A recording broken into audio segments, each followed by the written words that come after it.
क्या हो अगर किसी का नसीब उसके पैदा होने के दिन ही लिख दिया जाए।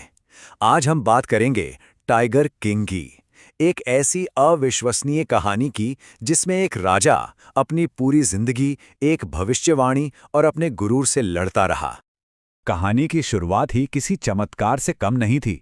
सोचकर देखिए, सिर्फ 10 दिन का एक बच्चा और उसके मुंह से निकले ये दिलेर शब्द, बस यहीं से एक असाधारण कहानी की नींव पड़ी। ये हैं प्रतिबंधपुरम के महाराजा जिलानी जंग जंग बहादुर। इनके जन्म पर राज ज्योतिषों ने एक ऐसी भविष्यवाणी की जिसने सबको सन्न कर दिया। एक ऐसी बात जिसका साया इनके पूरे राज पर पड़ने वाला था। और यहीं से सारा खेल शुरू हुआ। भविष्यवाणी बिल्कुल साफ थी। राजा एक महान योद्धा तो बनेगा, पर उसकी मौत एक बाघ के हाथों ही लिखी है। ये वो किस्मत थी जिसे राजा ने मानने से ही इनकार कर दिया और उसे चुनौती देने की कसम खा ली। तो जैसे ही राजा ने गद्दी संभाली, उन्होंने एक जबरदस्त शपथ ली। उन्होंने ठान लिया कि वो किस्मत का मजाक उड़ाएंगे और 100 बाघों का शिकार करेंगे। और बस यही मिशन उनकी जिंदगी का इकलौता मकसद बन गया। राजा का ये जुनून इस हद तक बढ़ गया कि उन्होंने एक शाही फरमान जारी कर दिया। पूरे राज्य में उनके अलावा और कोई भी बाघ का शिकार नहीं कर सकता था, कोई भी नहीं। और देखते ही देखते ये जुनून सिर्फ राजा तक ही नहीं रहा। अगले 1 दशक तक ये उनके और उनके पूरे राज्य पर पूरी तरह हावी हो गया। 70, जी हाँ, 70 बाघ। ये सिर्फ पहले 10 सालों की गिनती थी। राजा का शिकार इतना जबरदस्त था कि जल्द ही उनके अपने ही राज्य के जंगल बाघों से खाली होने लगे। अब कहानी में एक अहम मोड़ आता है। एक बड़े ब्रिटिश अधिकारी ने शिकार करने की इजाजत मांगी, लेकिन राजा ने साफ मना कर दिया। वो अपने मिशन में किसी की भी दखलंदाजी नहीं चाहते थे, भले इससे उनका पूरा राज ही क्यों न खतरे में पड़ जाए। तो राजा ने अपना राज बचाने के लिए क्या किया?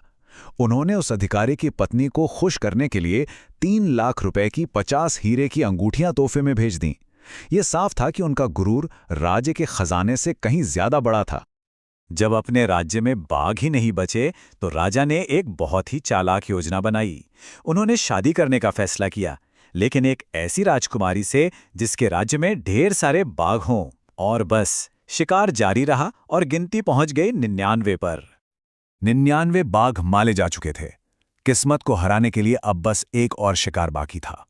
लेकिन वो 100वां बाघ, वो जैसे हवा में ही गायब हो गया। और राजा की बेसब्री अब एक खतरनाक गुस्से में बदल रही थी। राजा के गुस्से से डरकर उनके दीवान ने एक तरकीब सोची। अपनी जान बचाने के लिए उन्होंने मद्रास के एक चिड़ियाघर से एक बूढ़ा और कमजोर बाघ मंगवाया और उसे चुपके से जंगल में छोड़ दिया। राजा ने अपनी जीत का जोरदार जश्न मनाया। उन्हें लगा कि उन्होंने 100वें बाघ को मार गिराया और अपनी कसम पूरी कर ली। लेकिन असलियत कुछ और ही थी। उनकी गोली निशाने से चूक गई थी। वो बूढ़ा बाघ तो गोली के आवाज के झटके से ही बेहोश हो गया था। बाद में खुद राजा के डरपोक शिकारियों ने उसे मार डाला था। अपनी इस झूठी जीत के नशे में राजा को पहली बार लगा कि अब वो सुरक्षित हैं। उन्होंने शिकार से अपना ध्यान हटाया और अपने बेटे के 3रे जन्मदिन की तैयारियों में लग गए। उन्हें पूरा यकीन था कि उन्होंने अपनी किस्मत को हरा दिया है। और यहीं किस्मत ने अपना सबसे क्रूर मजाक किया। कोई खूंखार जानवर नहीं, बल्कि ये छोटा सा मामूली सा लकड़ी का रेशा, यही राजा की मौत की वजह बनने वाला था। इसके बाद जो हुआ वो जितना चौंकाने वाला था, उतना ही हैरान करने वाला भी।